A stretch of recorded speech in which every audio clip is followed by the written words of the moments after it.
विजय तिलक।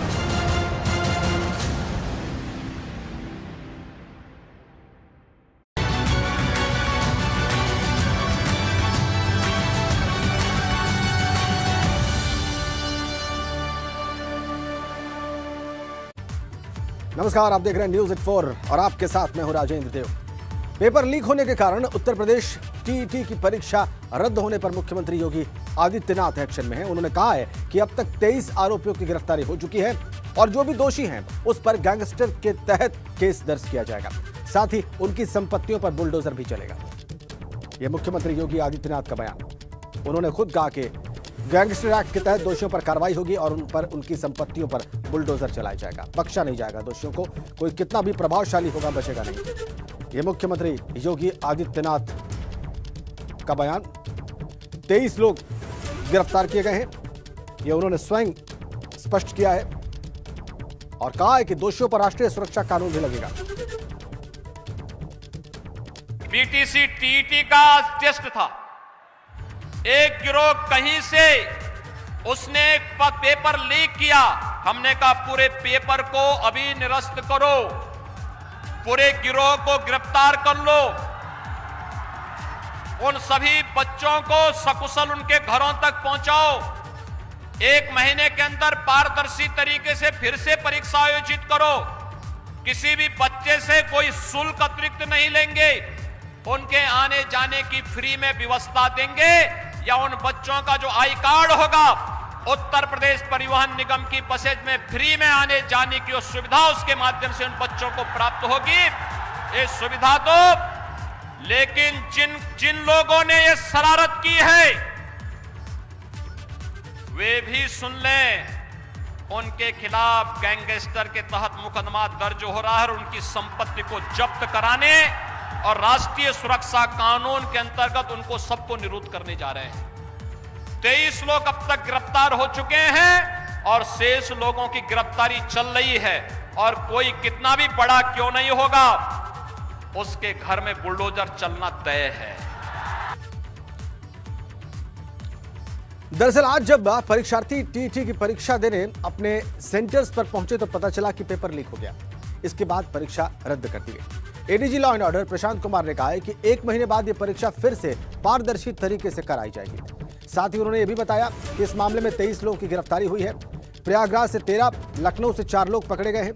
वहीं मेरठ एसटीएफ ने 3 लोगों को गिरफ्तार किया, जबकि वाराणसी और गोरखपुर से 2-2 लोग गिरफ्तार हुए। वहीं कौशाम्बी से 1 आरोपी की गिरफ्तारी हुई है। ADG law and order Prashant Kumar ने कहा कि बिहार के भी कुछ लोग पकड़े गए हैं और उन्होंने बताया कि दोबारा परीक्षा कराई जाएगी।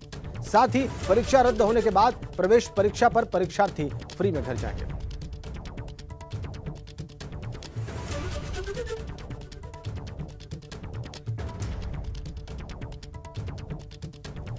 पेपर लीक, परीक्षा रद्द, जहां से गिरफ्तारियां हुई हैं उसके बारे में ADG law and order Prashant Kumar ने मीडिया को बताया। उन्होंने दोबारा परीक्षा कराई जाएगी। हम लोगों ने कुल अभी तक 23 व्यक्तियों को गिरफ्तार किया है विभिन्न उत्तर प्रदेश के विभिन्न शहरों से। इनके पास से कुछ फोटोकॉपी पेपर्स के मिले थे जिनको हम लोगों ने शासन के साथ शेयर किया और ये बात प्रकाश में आई कि ये प्रश्न पत्र वही हैं जो कि परीक्षाओं में आने वाले हैं। तत्काल शासन स्तर से इस पे निर्णय लिया गया कि ये परीक्षाएं स्थगित की जाती हैं। ये भी निर्णय हुआ है कि अगले 1 महीने में दोबारा ये परीक्षा कराई जाएंगी। और इस मामले में एसीएस बेसिक शिक्षा दीपक कुमार से एबीपी गंगा संवाददाता विवेक त्रिपाठी ने खास बातचीत की। सर, ये पेपर जो है उसकी प्रक्रिया क्या होती है, कहाँ से आता है, कैसे आता है, इसकी देखरेख कौन करता है, पूरी निगरानी की जिम्मेदारी किसकी है? ये पूरी एक ऑफिस बना हुआ अलग से परीक्षा नियामक प्राधिकरण और उसका ये काम होता है और ये कोशिश की जाती है कि जो क्वेश्चन पेपर सेट हो वो एजेंसी सीक्रेट रखी जाती है और फिर ये जनपदों में पहुंचाया जाता है। 2-3 दिन पहले ही ट्रेजरी में रखा जाता है और जिस दिन परीक्षा होती है उस दिन ट्रेजरी से फिर परीक्षा केंद्रों पे जाता है और पुलिस अभिरक्षा में जाता है।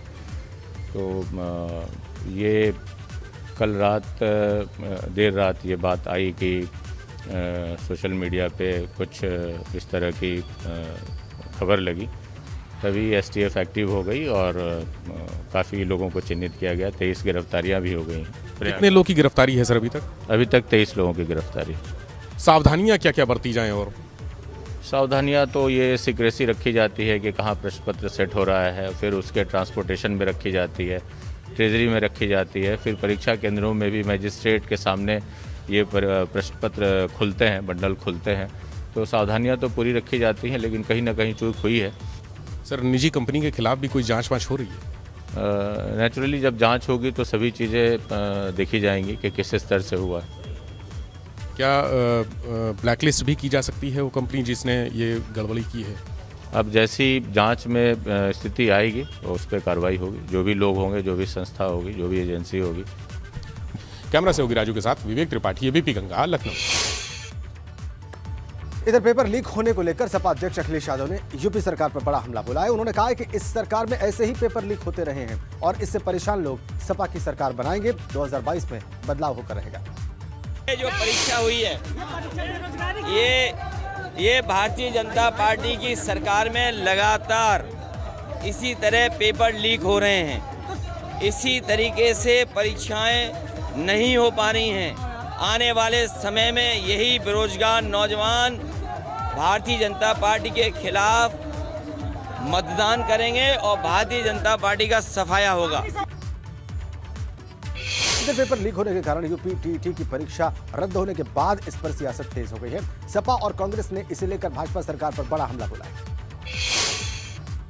जब से भारतीय जनता पार्टी की सरकार आई है, यहाँ नकल माफिया, परीक्षा माफिया पैदा हो गए। हर एग्जाम के पहले यहाँ पे पेपर लीक हो जाता है। टीटी का पेपर होने वाला था, लीक हो गया। 21 लाख परीक्षार्थी उसमें बैठने वाले थे, उनके भविष्य अंधेरे में चला गया। ये लगातार भ्रष्टाचार की वजह से लाखों लाख जो परीक्षार्थी है, उनका भविष्य अंधेरे में चला जा रहा है। कोई बात नहीं, यही परीक्षार्थी इसी सरकार को 2022 में उखाड़ फेंकेंगे, जिनकी वजह से उनका भविष्य अंधेरे में जा रहा है। उत्तर प्रदेश में यूपी टीईटी का पेपर लीक आउट हो गया।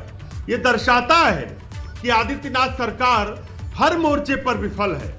19 मार्च 2017 से जब से भारतीय जनता पार्टी की सरकार का गठन हुआ, उसके बाद से लगातार पेपर लीक होते चले गए। 41,250 सिपाही भर्ती का पेपर लीक हुआ, 69,000 शिक्षक अभ्यर्थी का पेपर लीक हुआ।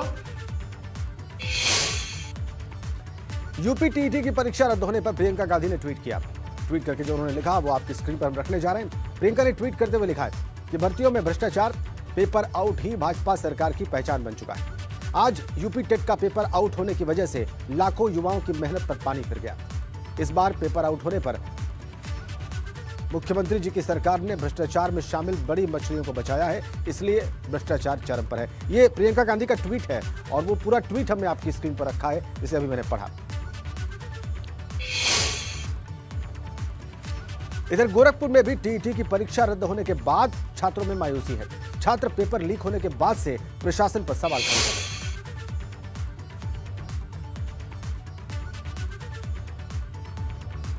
अचानक से इस तरह से हो रहा है तो हम लोग का जा रहे हैं, खासकर वो लोग जो शादीशुदा है, जिनके बच्चे हैं। हम लोग किसी तरह टाइम निकाल के पढ़ते हैं। लास्ट मोमेंट पे आके कह रहे हो कि भाई जिसने किया लीक उसके पास बहुत टाइम है, बट हम लोग के पास टाइम नहीं है ना। हाँ, बताया गया है कि पेपर लीक हो चुका है, इस वजह से सब कैंसिल कर दिए। क्या मतलब रीजन वगैरह कुछ कारण बताया गया होगा? कारण यही बताया गया है कि पेपर आउट हो गया है। सर रीजन बताया गया है कि पेपर लीक हो गया है और पता नहीं क्यों बीजेपी सरकार में कोई भी अगर परीक्षा होती है, कोई भी वैकेंसी निकाली जाती है तो पहले तो रहता है कि बड़ी सावधानी पूर्वक किया जा रहा है, लेकिन उसके बाद यही होता है लास्ट मोमेंट पे कि लीक हो गया, ये हो गया, वो हो गया। निराश हताश परीक्षार्थी। और आइए हम आपको उन 6 जगहों की तस्वीरें दिखाते हैं जहां यूपी टीईटी का पेपर लीक होने के बाद परीक्षार्थी नाराज भी दिखे और मायूस भी। ये आगरा, अमरोहा, गोरखपुर, हमीरपुर, हाथरस और कन्नौज की तस्वीरें हैं। यहाँ छात्र पेपर लीक होने के बाद, एग्जाम रद्द होने के बाद नाराज भी हैं और मायूस भी हैं।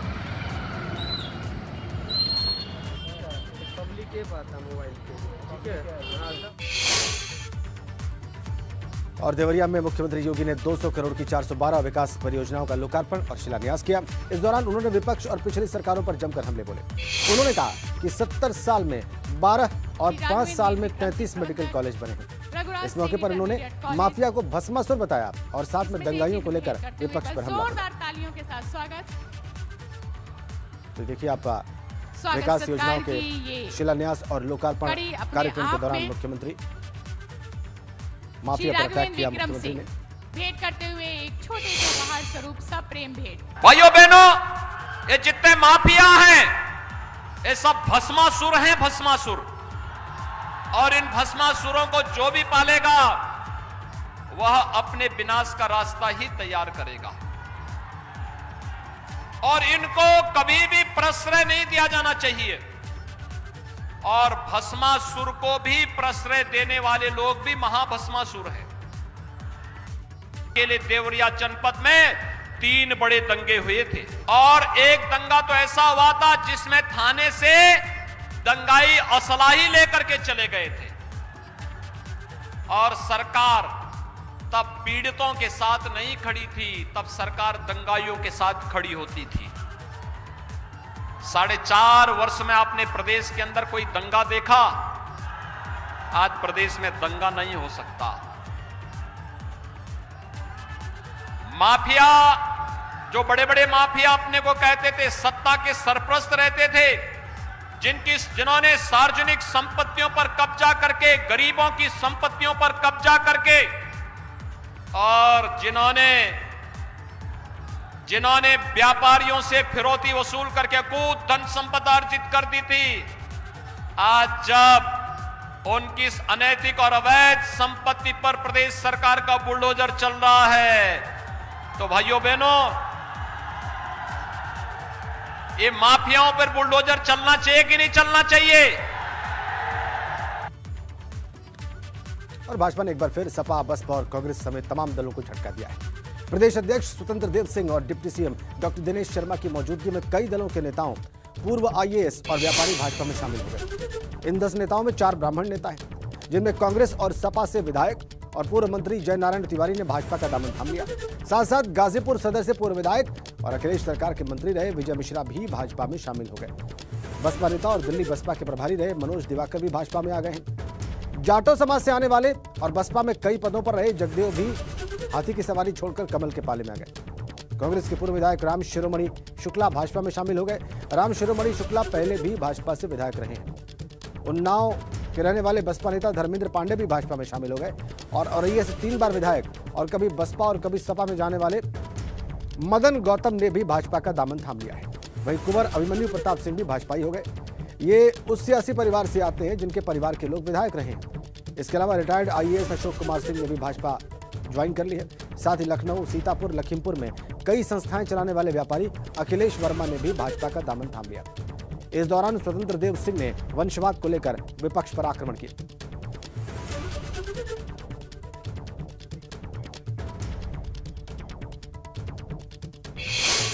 देश और राज्य का दुर्भाग्य है कि राजनीति करते करते लोग वंशवाद और परिवारवाद की राजनीति करने लगे। एक संकुचित विचार एक दायरे में आ गए। केवल मैं और मेरी पत्नी, मैं और मेरा परिवार, यानी जाति से लोग भी भटक गए, समाज से भटक गए और प्रदेश के विकास से भटक गए।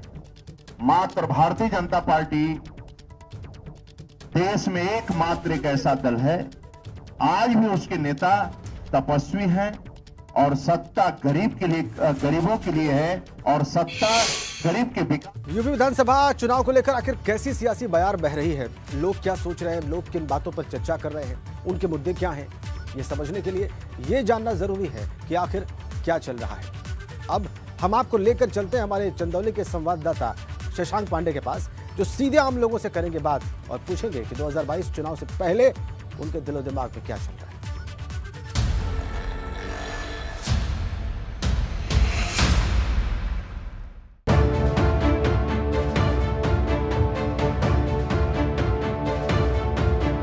हम दीनदयाल नगर मुगल सराय में है, इस वक्त चाय की दुकान पे हैं, आम लोग हैं, उनसे जानेंगे, बात करेंगे कि उनके मन में क्या है और जब वोट देने जाएंगे विधानसभा चुनाव में, तो उनके मन में क्या मुद्दा होगा, क्या सोच है, आप बताएं। युवा है जी, क्या मन में होगा जब वोट देने जाएंगे? तो विकास है, देश की सुरक्षा है। जो अपने सैनिक आज अपने घर को छोड़ के सब मतलब काफ़ी दूर पे हैं, वो उनका परिवार भी सुरक्षित है कि हमारा बेटा वहाँ मतलब से तैनात है सीमा पे, वो सुरक्षित है। जो देश सबसे पहले प्रबल मतलब कमजोर था पहले सरकारों में, वो सबसे पहले मोदी जी ने किया है। आप बताएं क्या मन में होगा, सोचेंगे क्या, वोट सोचकर वोट देने जाएंगे? विकास के नाम पे अपराध मुक्त जो समाज हो गया है, उसके नाम पे हम लोग वोट देंगे। विकास के नाम पर वोट देंगे हम। विकास कर रही सरकार, बढ़िया सरकार है। बढ़िया है। हाँ बढ़िया। किस मामले में बढ़िया है? रोड है, रास्ता है, हाईवे है, ये सब बहुत गुंडागर्दी खत्म हो गया और सारी व्यवस्था जो है सड़क पानी व्यवस्था दे रहा है। आप बताएं भाई साहब बगल में आपके कह रहे हैं कि हम विकास के नाम पे वोट देंगे, सरकार बहुत अच्छा काम कर रही है। विकास कहीं नहीं है, ये सरकार पूर्ण रूप से फेलियर सरकार है। किसान सबसे ज्यादा पीड़ित है। 1 साल से किसान जो है धरना प्रदर्शन कर रहा है। नौजवानों के लिए कहा गया है कि पकौड़ा तले। सरकार, भाई साहब कह रहे थे कि सरकार जो है विफल हो गई है, तांडव हो रहा है, बहुत माफियागिरी है, क्या कहना आपका? कुछ नहीं है, कहीं तांडव नहीं है। महिलाएं क्या मन में है आपके वोट देने का? एकदम सुरक्षित हैं। अच्छा, हम महिलाएं एकदम सुरक्षित हैं। सबसे बड़ी उपलब्धि ये देखिए, इतना बड़ा महाकाल आया कोरोना और 100 करोड़ के ऊपर टीका लग गया, ये सबसे बड़ी उपलब्धि है मोदी जी के लिए। यही है टीका लगाने के कारण कि ये तीसरी लहर नहीं है। आप बताएं, आप युवा हैं, सरकार कैसा काम कर रही है, मन में क्या होगा जब वोट देने जाएंगे, तो क्या सोच के वोट देंगे? मुद्दा क्या होगा आपका? मुद्दा हमारा शिक्षा का, शिक्षा जो कि यह सरकार शिक्षा के नाम पर कुछ नहीं करी। बेरोजगार नौकरी के लिए हम लोग नौजवान मार्कशीट और डिग्रियां लेकर रोड पर घूमने का काम कर रहे हैं। यह सरकार कोई नौकरी देने का काम नहीं कर रही है। न रोड है, न रास्ता, न नाली, न खड़ंजा, सब बेकार पड़े हुए हैं।